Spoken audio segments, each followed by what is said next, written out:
Ah, There we go. We're live. greetings, regrets, and welcome to Season 4, Episode 8 of the Blackhawks Rinkcast. Coming to you live from the Puck Hockey Studios and brought to you by Puck Hockey, our founding and official sponsor since 2017. Head over to puckhockey.com and check out the latest in hockey-themed apparel and gear. Really cool stuff, beautifully designed and well-made, like the Rink line, the custom Rink line, hats, hoodies, baseball tees, T-shirts, and the like. And this fine hat that I'm wearing. Bad mother pucker. Bad mother pucker. I am your host, John Jaeckel, better known across the interwebs as JJ or that Jekyll guy. With me tonight is my partner in this wacky venture known as the Rink, and now the host of the Seattle Kraken cast, a wholly owned subsidiary of the Rink.com, Jeff Osborn, also known as Gatekeeper. Hello, folks. That is the Osborn way. Joining me tonight are two of the usual suspects, coming to us live from Hilton Head, South Carolina, enjoying the warm breezes and the swaying pine trees in the background. Actually, it's more of a lattice back there at this point. Is Andy Campbell. Andy, what's going on, dude? Hey everybody, good to be back. Good to get back at it. Just talk some Blackhawk hockey. Really excited to be here again. Excellent. Also joining us tonight, happy St. Patrick's Day to you, my Irish friend, Sean Fitzgerald, the blogger to be named later, also known as Sean Goldstein. To be back, John. Tonight's hat is number 7, honor of Brent Seabrook from the Seabrook collection. So just thought I'd do that. And then I had to wear one of my green Blackhawks jersey to aggravate Gate. So you've got all that cheesy Blackhawks. You just made the list! well, no, this is Brent Seabrook's hat. It's even got a number 7 on the side. Yes, so. Yeah, we've observed in honor of the recently no longer playing, I won't say retired, Brent Seabrook. I thought you were going to say no longer with us. Yeah, would have been tough. Let's not go there. So, guys, we're going to have a quick show tonight. We don't have a lot to talk about. We actually have no questions for a change. So apparently all you guys out there have everything figured out. Good for you. We don't.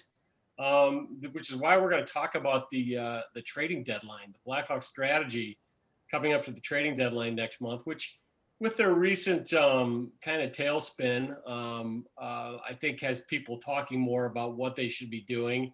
And we're going to kind of break this up into 2 parts. The first one is going to be what we think the Hawks will do at the trade deadline. And then we're going to talk more, and I think we'll spend a little more time on what we think they should do at the trade deadline. So let's talk about first, what do we think the Blackhawks brain trust, and I use that term loosely, will do at the trading deadline. And I'm going to start it with Jeff Osborn. What do I think they're going to do, or what do I think what they will do? They should. I don't think they're going to, there's this talk, and we kind of talked about this briefly beforehand, that they may take out a contract or something like that, someone's dead paper to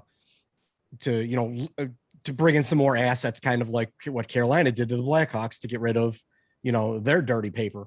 So today Scott Powers wrote something about how they could take on Andrew Ladd's contract from the Islanders, send Janmark back, and then maybe get, a first round and a second round, or maybe some players.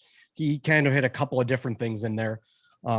They could do something like that, but I mean, the numbers are really going to have to work. And, based on Stan, he's not super aggressive unless like it's cup or bust year. And I think he's, the signs have pointed towards him not being, not buying into this, we're going to win the cup this year stuff. So time out, Jeff. I've got to see, I didn't see what Powers reported, but is he actually saying that they'll get a first round pick and a second round pick? No, he didn't say that. He just threw out a bunch of things in there. Okay. Like he threw out a couple of prospects, one of them being Oliver Wahlstrom, which surprised me. But there were a couple other guys in there that like they said maybe guys that need change the scenery. So like Ladd and and well, just for an example, Ladd and Wallstrom and maybe a second rounder or something like that for like Janmark and maybe something else going back or something like that. They didn't really nail it down too much, but he kind of collaborated with the Arthur Staple, I believe it is, from the Islanders beat, and they kind of collaborated on guys that they could see leaving in New York, and then for a guy like Janmark. Okay. I have some comments on that, but I'll wait. Did you have anything else you wanted to add, Chuck? No, I just want to say, I think he's going to, based on what we kind of heard, I know he had said something about, he wasn't necessarily going to, build for now, but maybe, look for building for the future. I had seen some kind of comment like that. And that's really what they have to do. I mean, the goal is the future. The goal is not this year, because you sneak into the playoffs this year, you're just wasting your money. You're throwing stuff away. Stop doing that. Like, if you make the playoffs this year, great. That's, how you play with house money. You're getting into what they should do. But I want to know what you think they will do. We'll talk about what they should do later. What do you think they will do? I think they'll unload Janmark. Maybe no one's going to want Wallmark. Maybe you see a defenseman go like Dahan go possibly, or something like that. But I don't think you're going to see anything extreme. You're not going to see him acquire anyone that's really super notable for this year. You might see the familiar name like the Ladd thing or something like that, but they're just not going to do anything great. They're going to do kind of what I think, we all expected them to do. Take one of these guys that are on expiring contracts, get rid of them, flip them for some assets like Carl Soderberg or something like that. And that's going to be it at the end of the day. Do you see them as casual sellers, if you will? Yes, no, perhaps. Yeah, I don't. I cut out. Yeah. You cut out a little bit, or maybe I cut out. I don't know. Somebody cut out. No, go ahead, Andy. Go ahead. Oh, okay. I actually don't think they're going to. In an awesome pose. Oh, John's frozen again. All right, well, we're good. All right. Well, Keep I'll going. keep rolling with that question. They're not going to do anything. I really don't. I wouldn't be surprised if they literally don't do a thing, and we hear the annual "We like our team" mantra. And truthfully, I think this is one of the few years where I'm fine if they actually don't do anything. Like, I mean, if they literally stand still and just say, all right, we're going to go for that 4 seed. We've got guys that need experience, then I don't think I would be too disappointed in that. I think, so that's what I think they will do. I don't think they're going to do a thing. I think they do hold on to Janmark. I actually think they might hold on to Soderberg. It all depends on where they are. If they're at 4, they're just going to go for it. So I think they're going to sit still. I'll be disappointed if they buy, and I will be pleased if they sell and recognize that they don't have it right now, because they don't. So I think that the business savvy move would be to sell.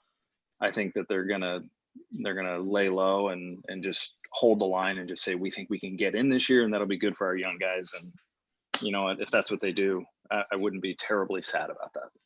So, Sean, what do you think they're going to do? I agree with Andy. I don't think they're going to do anything.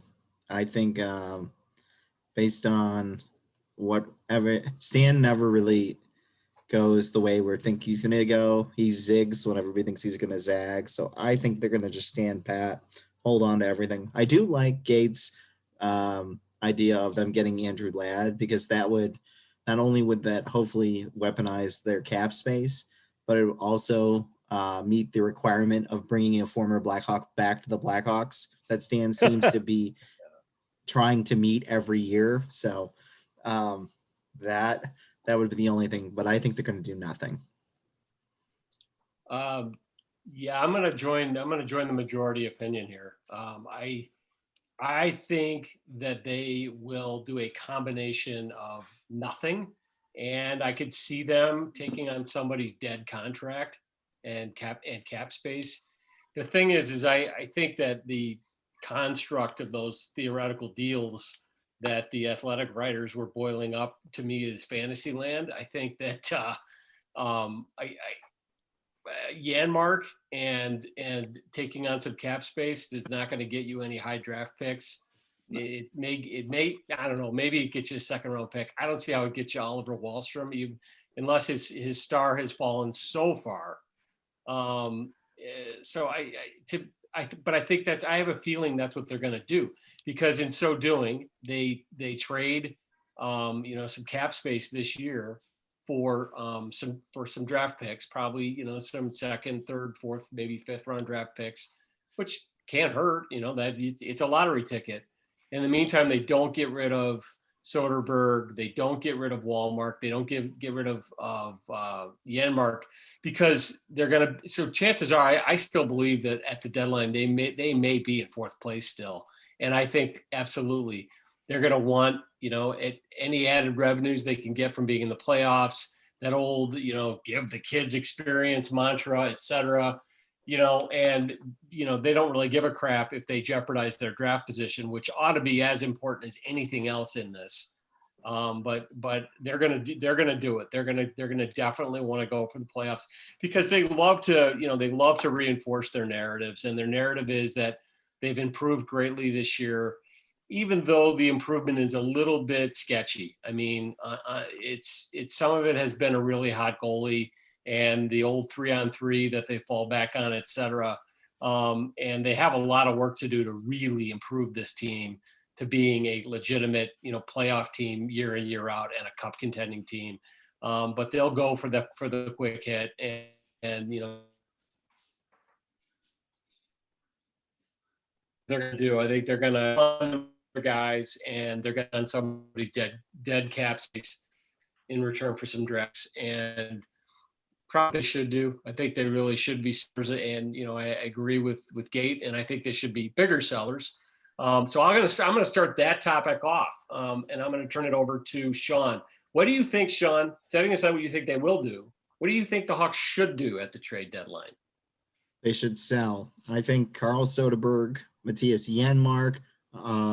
If you can get anybody to take Walmart, if you can get anyone to take, trade poor Colin Delia. If you're not going to give him a chance to play here, let him play someplace else, or at least try to play someplace else. Trade him. If you can find somebody to take Calvin DeHaan's contract, trade him.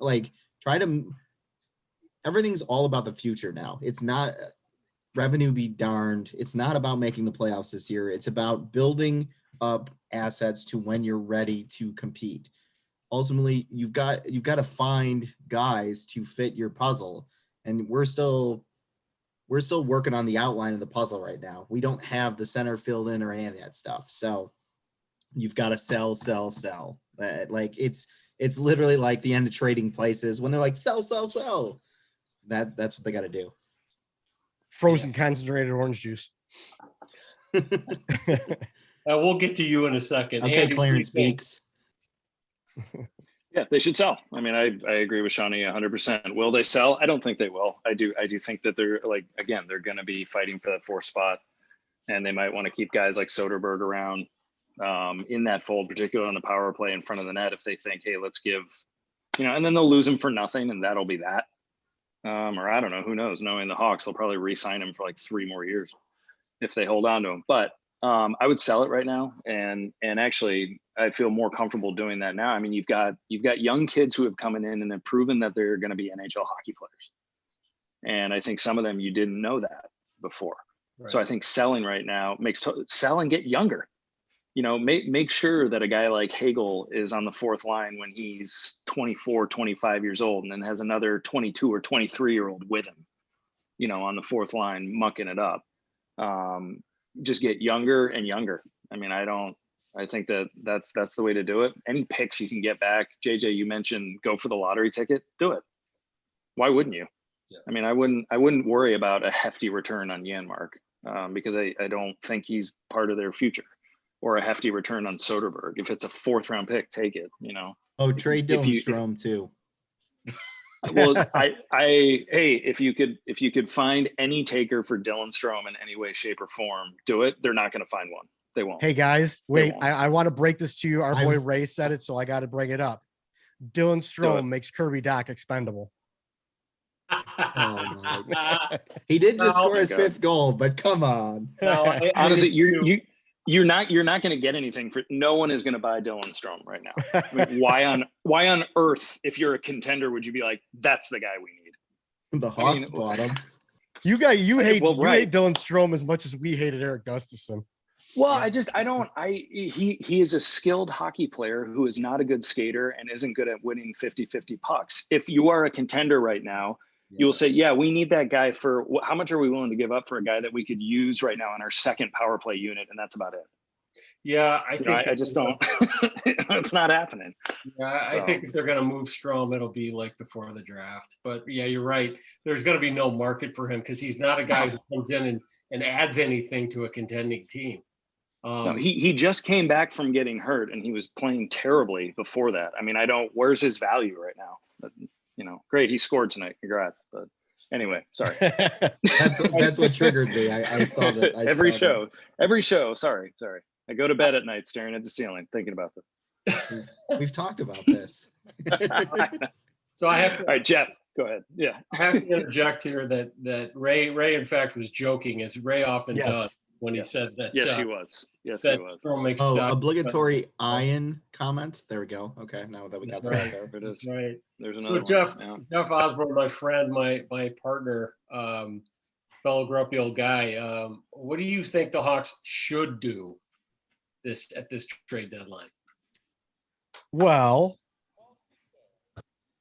I mean, honestly, I got into it before. Get rid of Janmark. If anyone would take Wallmark, which they're not going to because he's gotten, although someone did trade for Kimmo Timonen after he didn't play the whole year and traded for 2 second-round picks, I believe. Yeah, who was it in 2010 that they got who had mono the entire year? Kim Janssen. Kim Janssen. Kim Janssen. Right. No. It was a center from the Ducks. That was the Barker deal. Was the Kim Janssen? Oh yeah, the center from. Yeah, it was Barker for that. What ended Nick Leddy and Kim Janssen. Great trade. Yeah, in 2010 they traded for someone that had mono the entire year and didn't play. So for their big playoff run.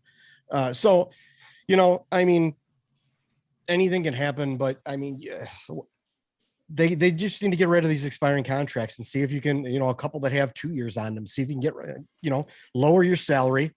You've got these young guys in here, open it. I know they're going to have this supposed cap space, but it's LTIR space. Like there are, they have to be compliant at the beginning of the year. Like they're not gonna be able to hide $12 million overnight the opening day, so you can't use all of it all the time. You can't just sign up all these free agents this summer and all that stuff. So it doesn't work like everyone thinks it works. It's not just free cap space. So, get rid of these guys, 1-2 year contracts that are older than, 27, 28, maybe. I mean, I know you're not going to get rid of Kane just because they're not going to. And, but there are a couple guys on the roster they could unload that it isn't going to hurt this team any. So they need to just, clean house, clean all those people you're not going to use, trade away, if you get something good for some prospects like Lucas Carlson, who may not fit in the plans next year, get rid of them. Like clean some of these guys out that you're not going to use to develop guys you may use. That's what needs to be done. You got to flush out the old that you're not going to use to bring in the new that you're going to then develop for that next wave of people. So.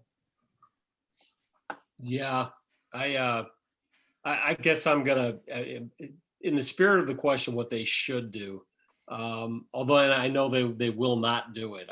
I've after saying this for 2 or 3 years and hoping that they would see the light, they're not going to do it. But I still feel that they should be moving, the big contracts of a couple of the remaining core superstars, and even potentially Kane, because of the return in terms of assets that they can build with, really legitimate assets they can build with would be huge right now. But they're not going to. I think Kane at minimum is going to be here till 2023, and Keith probably will too, because the Hawks are going to try to, sort of halfway through their way through this, like they've done for the last 5 years, with not the greatest results. But it's really interesting, and I'm going to sort of segue then into our last topic that I want to talk about, which was Stan Bowman's comments today on Jonathan Toews. I want to weigh in on that a little bit too. But one of the things Bowman said, well, Johnny's really excited about what he sees going on with our team. He told me that. I mean, when does Stan Bowman stop constantly trying to spin a narrative of how great everything is and how great he is? Why can't he just be honest? And like, for example, on Toews, well, obviously he's not here right now, so he's not ready to play hockey. Really? I mean, why not just say that, but it's all positive. It's all positive. That's what he said. And that infuriated me, the all positive thing, because if Jonathan Toews is not on the ice, that's not all positive. Exactly. Jonathan Toews is still not playing hockey. We don't know when he's going to play hockey. We don't know if he's ever going to play hockey again. And you just saying all positive is just this blanket statement saying, well, I don't want to say there's anything bad and I can't say there's anything good. So I'm just going to say all positive because that's so generic that no one's going to do anything with it. It's just a bunch of used car bullshit that he's spewing out to keep the meatballs from freaking out because Jonathan Toews might not ever play hockey again. Exactly. Just tell the truth. Just say, look, there's no news to report. We're hopeful that he gets better. Right. We're hopeful that he will play again for us soon or at some point. And we're just, our thoughts and prayers are with him. Period. End of story. I think Bowman has a keep it positive clause in his contract. Like, if he doesn't constantly spew bullshit that's meant to, get the meatballs all motivated and sell tickets, he's going to get fired. And it's infuriating because I think, there's still people who just buy that, lap that crap up whenever he lays it down. But I think there's a lot of people, frankly, who see through it. And it's not helping the brand. I really don't think it is. People are starting to see them as being dishonest. And the truth is, he's not lying about Toews, but what he's being dishonest about is this constant spin on everything as being wonderful and great and positive. Can't say, you know what, we're pulling for him, but there's no news to report. No, you got to turn it into, he really likes our team. I wanted to slap my computer when I heard that. Yeah. Anyway, so Sean, I want to know your thoughts on that. Stan Bowman is just, I think he tries to be overly positive because there's nothing really to talk about. Like that's the messaging that he's going with. He doesn't want to be real with us. I honestly think he thinks he's smarter than all of us. I think he thinks he's smarter than everybody in the room, which is the ultimate sign of arrogance. And that is 100% true, Sean. But I don't mean to cut you off, but that is 100% true.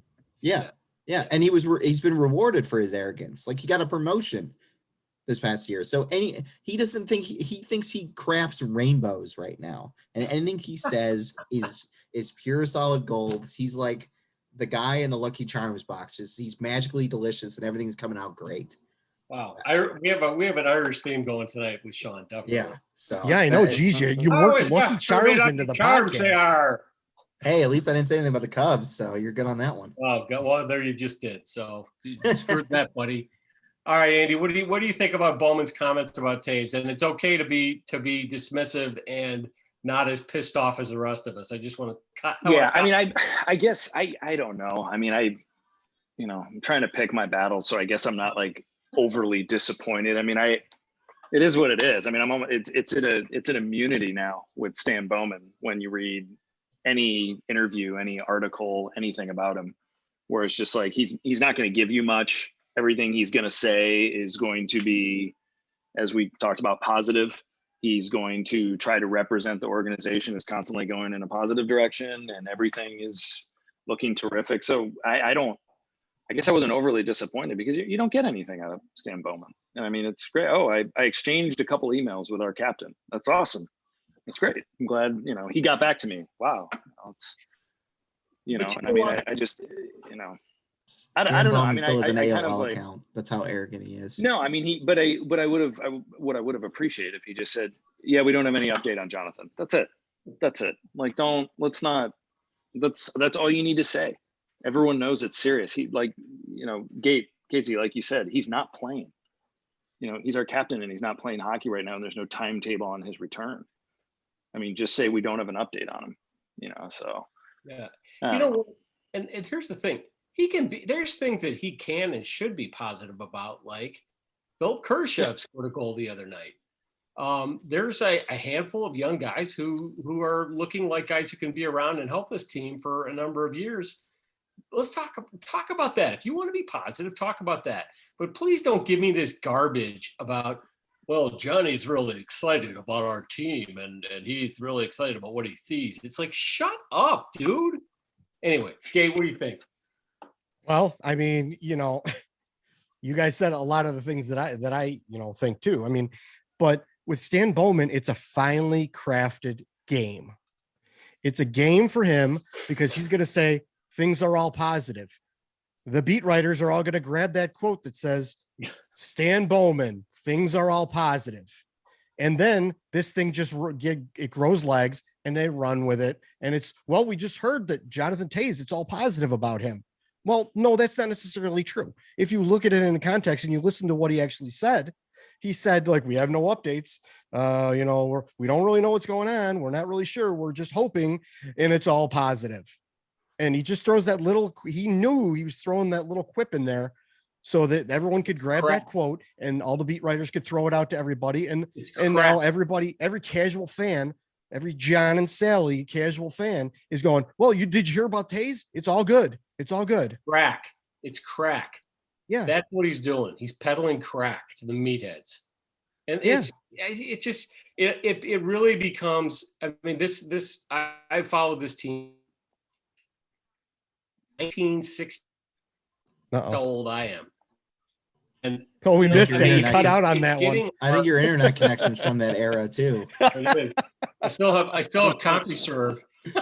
Figure it out.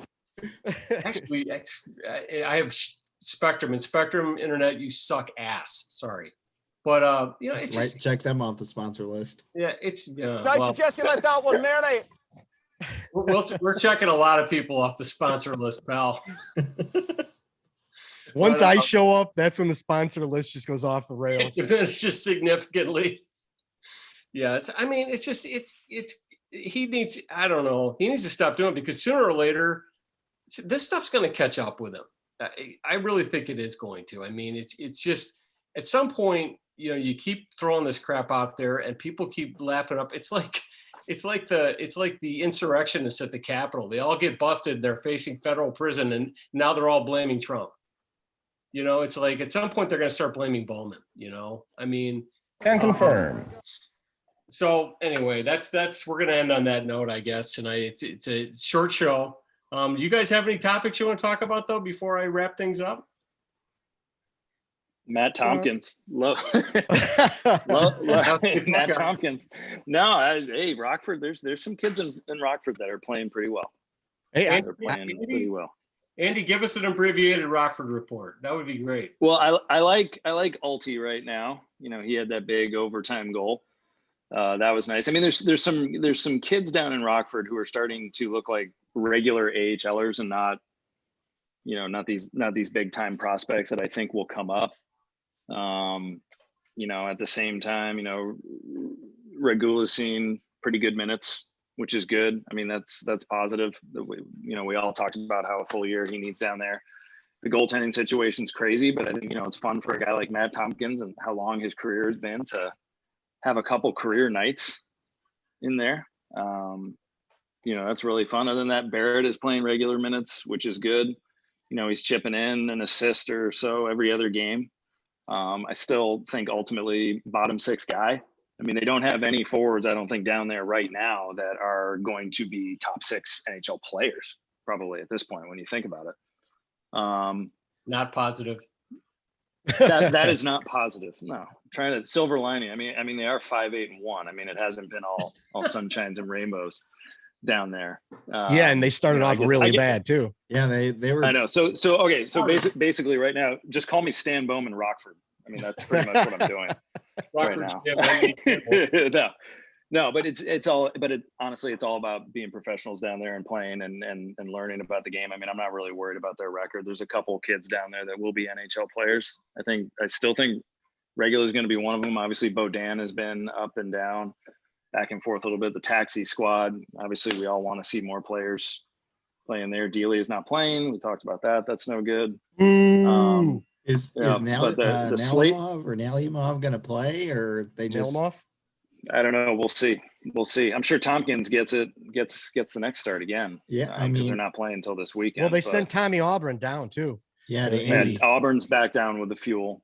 So maybe Nelamov's in. I don't know. Maybe Cale Morris will get a start here or there. We'll see. I am excited about the Slavin signing. Obviously, I like that a lot. I'm really excited to Ooh, see here what we that go. kid Here is we gonna go, do in baby. Rockford. Eric Andrews is salivating right now. Hey, I don't know. You hear from very good hockey sources that he has a very good work ethic, punches in and punches out every time he comes to the rink, is a faith-based Nice. kid. Oh Family man, God listen and to this guy. hockey. You are wow. media savvy, Andy. Well, all I'm saying is what's not to like about the kid, and now he's a professional, and let's see what he can do. You know what? And the guys that have coached him have said, we're not listening to what the media says about him. We're listening to his coaches that have said that he's the real deal. So I'm looking forward to it. You know what? And I mean, we sit here and we talk about 5-on-5 hockey and how the Hawks need to get better and how they need those all-terrain forwards and guys with that extreme work ethic and competitiveness. And you know what? Slavin may end up being Kyle Bond, but he could end up being, sort of a Boone Jenner type player, maybe Boone Jenner light, for example, or another sort of Hagel type player. And the Hawks need more of those guys. If they're going to become a competitive team again, they need more of those guys because they need to be better 5-on-5. So even trained for the time being. We'll see what happens with them. I don't think we can anoint anything yet, but you're right, Andy. Those are really positive signs about this kid. And it's not all those types of players because you need skill players too, obviously. But the Hawks need more of those types of players, I think, to really rebuild the team and the pipeline. So yeah, Here's a good player to get in mind when you think about Slavin. Maybe a little better, Matthew Highmore. that's okay. I like That's Highmore. that's where I would expect him to possibly be able to fit in if he works out for the Blackhawks. Yeah, I'll go along with that. There's a lot. The same type of game. They play the North-South game. Right. He's no frills. He's not super fancy. He's just a good straight line guy who, can probably win some board battles. He's got a little bit of size to him. He's actually got some speed. I think that to me is a little better Matthew Highmore. That's what it looks like to me. Yeah, no, totally. I don't think he'd be much more than that either. I do think though that it is important to continue to get younger with players like that.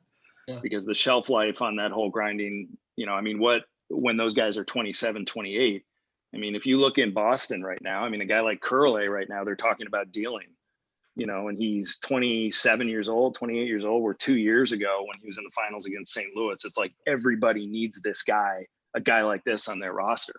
I think the shelf life of players like that, the age frame is 22, maybe to 27. And so, you really got to keep getting younger when guys like Walmart don't work out. Well, look at Zach and you're going to move away from him. So look at Zach yeah, Smith. exactly. 5 years ago, exactly. he was a guy everybody wanted for their lower lines, and then he just kind of fell off a cliff because I think those guys wear down more. Right. I don't know if he's in it. Yeah. Sean Corrali. It's now Boston fans are like, deal him, get him out of here. He doesn't bring it the way he used to. So you need to continue to get younger in that bottom six frame. It's important. Let's look. Tyler Mott is still kicking around the league. Yep. Yeah. And so how old's he? Yeah. 25. I don't know. Yeah, 25, 26. Yeah. I think he came out. I think he came out his junior year out of Michigan, I believe. Yeah, he came out of Michigan, but he's had a pretty good career. He's had like a solid 5-year career, 4 or 5 year career. Is he still in Vancouver? Yeah. He's in Vancouver. No. Columbus. Oh wait. Yeah. Did he go to Columbus? I don't know. Oh. I was thinking of Tanner Carroll. Sorry. Tanner Carroll's the AHL with Dallas. He went from Columbus to Vancouver. I don't know where Tyler Mott is now. I haven't really been following Tyler Mott too hard these days. So. Well, what are you doing, John? Come on. I know I'm definitely falling off. All right. Anything else? Do we have any other reports or comments or whatnot? I am reading a book called The Hot Hand, and it's about like being in the zone.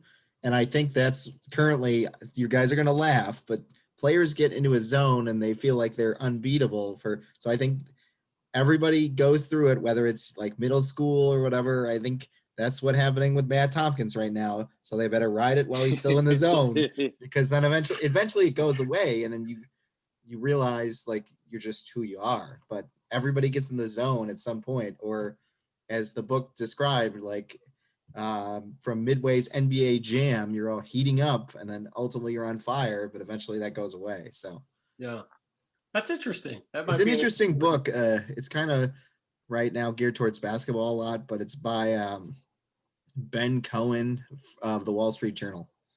So that's really interesting, and being in the zone, and a movie that I saw, gosh, it's probably 20 years old now, about basketball, that I think is really applicable to sports in general, and it really applicable to hockey. And Andy, we were talking before the show about youth hockey, couldn't be more applicable, and that was the film Hoop Dreams. I don't know if you guys ever saw that. Great movie. Classic. Classic movie. We'll talk more about that topic and similar topics in a Rinkcast to come.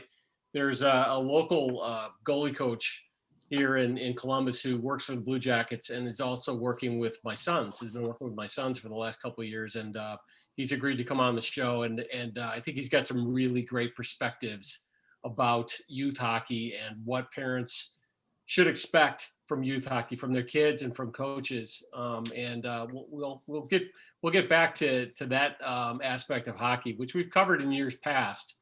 And we'll start diving back into that in some future shows. So, all right. Well, I think we're going to start winding this one up. Does any of you guys have any plugs for any of your current and future ventures?